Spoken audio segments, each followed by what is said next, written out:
ఆదిత్యాయ చ సోమాయ మంగళాయ బుధాయ చ గురుశుక్ర శరభ్యశ్చ రాహవే కేతవే నమః. ఓం శ్రీ గణేశ శారద మాతృశ్రీ గురుభ్యో నమః. మిత్రులారా, ఈరోజు మనం ధనురాశి వారి ఏప్రిల్ నెల 2026 గోచార ఫలాలు ఎలా ఉన్నాయో తెలుసుకుందాము. ధనురాశి అంటే మూల 1, 2, 3, 4 పాదాల వారు, పూర్వాషాఢ 1, 2, 3, 4 పాదాల వారు, ఉత్తరాషాఢ 1వ పాదం వారు. వీరు ధనురాశి కిందకు వస్తారు. వీరు ధనురాశి వారికి నెల ప్రారంభంలో ఎలా ఉందో మనం గమనిద్దాం. నెల ప్రారంభంలో మనం తీసుకున్నట్లయితే ఇది ధనురాశి. ఇక్కడి నుంచి వారికి తృతీయంలో రాహు రజితమూర్తిగా ఉన్నాడు, చాలా బాగున్నాడు.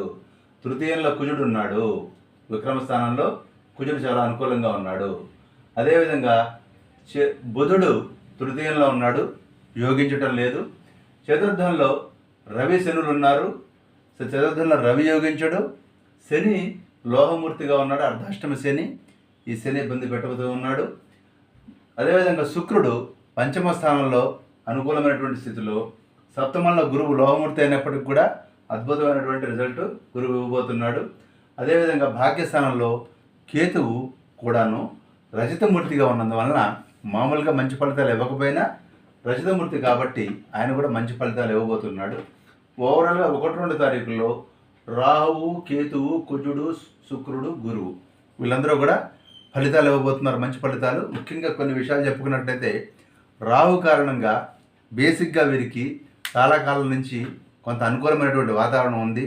శుభము, సుఖము, కుటుంబ సౌఖ్యము, వ్యాపారంలో లాభము, వృత్తి ఉద్యోగాల ఉన్నతి, సేవకుల యొక్క సహాయం ఇవన్నీ కూడా రాహు వీరికి ఇస్తూ ఉన్నాడు మొదటి నుంచి కూడాను.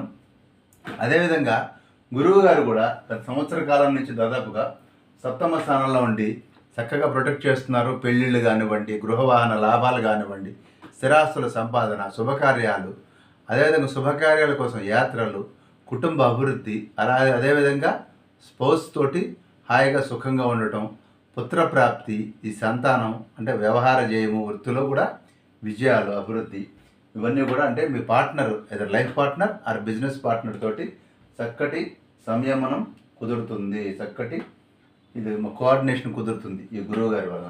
సో ఇటు గురువు గారి వల్ల కానివ్వండి, అదేవిధంగా పంచమంలో ఉన్నటువంటి శుక్రుడి కారణంగా కూడా శుభము, మానసిక ప్రశాంతత, ఆకస్మిక ధనలాభము, ఇష్టసిద్ధి, వస్తులాభము, పుత్రప్రాప్తి, సంతాన వృద్ధి, సుఖ సంతోషాలు, ప్రేమ వ్యవహారాల్లో విజయము, బంధుమిత్రుల సాంగత్యము, రాజగౌరవము ఇలాంటివన్నీ కూడా జన సహకారం ఇవన్నీ కూడా ఈ యొక్క శుక్రుడి కారణంగా కూడా కలగబోతూ ఉన్నాయి.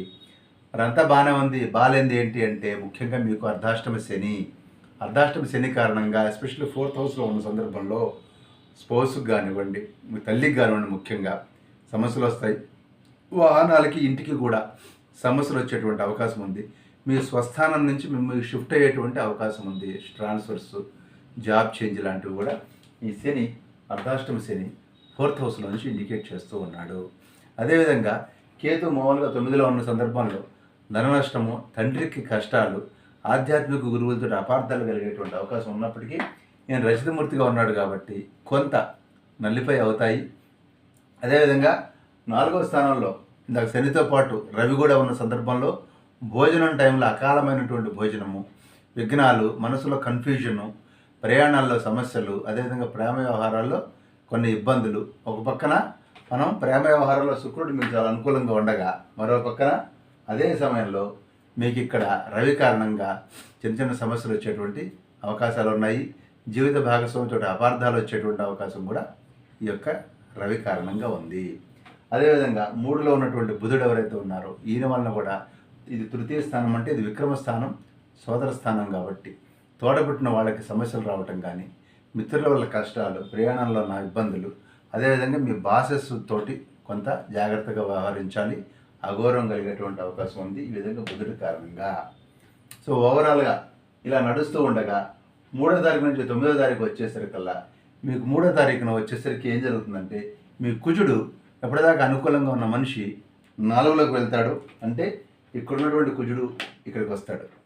ఆల్రెడీ రవి శనులు ఆల్రెడీ 4వ స్థానాన్ని ఇబ్బంది పెడుతున్న సందర్భంలో కుజుడు కూడా అక్కడికి రావడం వల్ల కూడా డైజెస్టివ్ సిస్టమ్ ప్రాబ్లమ్స్, అదేవిధంగా ఆప్తుల వలన దుఃఖము, వాహన నష్టము, స్థానభ్రంశం, పదవి భంగం అనేవి ఇక్కడ ఈయన కూడా సూచిస్తున్నాడు. ఈ విధంగా రవిశన కుజులు మీకు జాబ్లో చిన్న చిన్న చేంజెస్ చేసేటువంటి అవకాశం ఈ ధనురాశి వారికి ఉంది. అదేవిధంగా 10వ తారీఖు వచ్చేసరికల్లా మీకు బుధుడు మళ్ళీ చక్కగా అనుకూలమైనటువంటి స్థితి 4వ స్థితికి చేరుతున్నాడు. సో మీకు కొంత హెల్ప్ బుధుడి కారణంగా మీకు లభిస్తుంది. ఈ బుధుడు ఏం చేస్తున్నాడంటే ఇప్పటిదాకా 3లో ఉన్న సందర్భంలో నేను చెప్పిన అశుభ కార్యాలు, తోడబుట్టిన వాళ్ళ సమస్యలు ఇవన్నీ చెప్తూ వచ్చాను.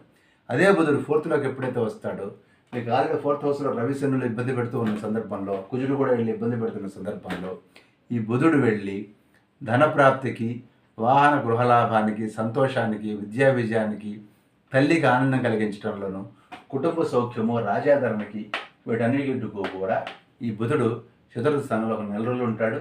ఆయన మీకు చాలా హెల్ప్ చేస్తాడు.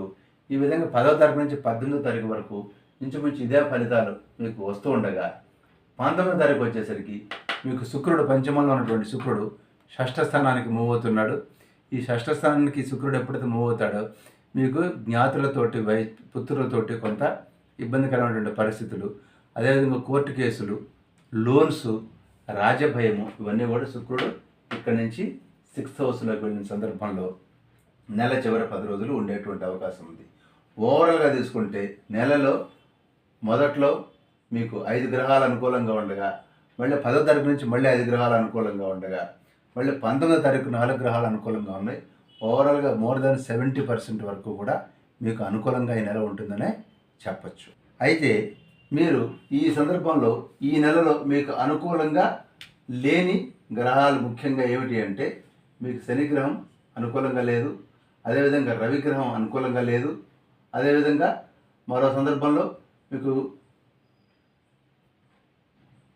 ముఖ్యంగా ఈ శని రవి వీళ్ళిద్దరూ కూడా మిమ్మల్ని కంటిన్యూస్గా ఇబ్బంది పెడుతున్నారు నెలంతా కూడా.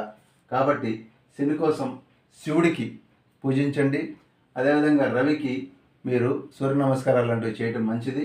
ముఖ్యంగా శని విషయంలో మార్నింగ్ వాక్ లాంటివి కూడా మీరు చేసినట్లయితే మీకు శని భగవానుడు కొంత శాంతించేటువంటి అవకాశం ఉంది. పాదాలకు సంబంధించి ఎక్కువ శ్రమను పెట్టండి. ఈ విధంగా మీకు శుభ ఫలితాలు కలిగేటువంటి అవకాశం ఉంది. శివుడికి అభిషేకం చేయించడం కానివ్వండి, లేదా శివ పంచాక్షరి నామం చేయించడం కానివ్వండి, ఇవన్నీ కూడా మీకు మేలు చేస్తాయి.